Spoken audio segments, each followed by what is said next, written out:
The Magic Wand tool is one of the greatest selection tools in Photoshop. You can find it on this left side column, fourth tool down. If you don't see it, that's because it's hiding beneath the Quick Selection tool. Simply click and hold, and then choose the Magic Wand. You should notice that the keyboard shortcut for the Magic Wand is the letter W. This tool is great at selecting solid color. So let's see what happens when I click once. With a simple click, we notice that it selects all of this outer ring of red. Well, what happens if I click this inner circle that's also red? We notice that it selects the circle, but my original selection has disappeared. Well, if I hold the Shift key, a plus sign appears.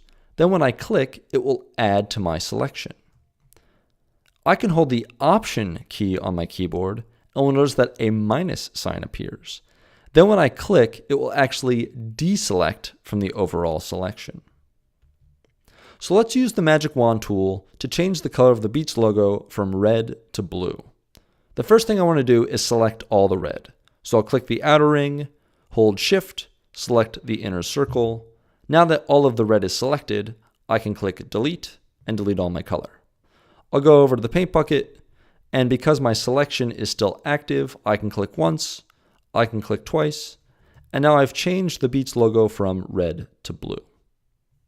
Let's look at this NBC logo. I want to change this to be the same color blue as my Beats logo. But we should notice that not only do we have multiple colors, we also have multiple gradients. So let's see what happens when we select these feathers with the Magic Wand tool.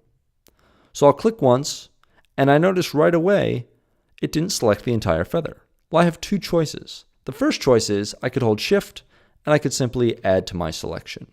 So I'm going to do that, and I'm going to see how that works. So far, not too bad. But for this feather, it looked like it took multiple clicks just to select one feather. Well, the Magic Wand tool has something called tolerance.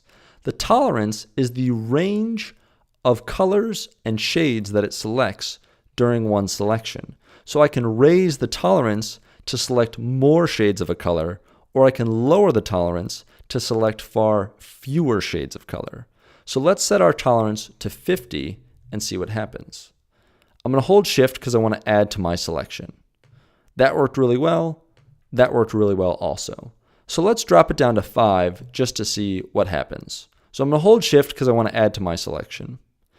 We're going to notice that as I keep clicking, it doesn't really select all of the color. Well, we should have known that that was going to happen. So let's set our tolerance back up to 50 and see what happens. Again, I'm going to hold Shift because I want to add to this selection.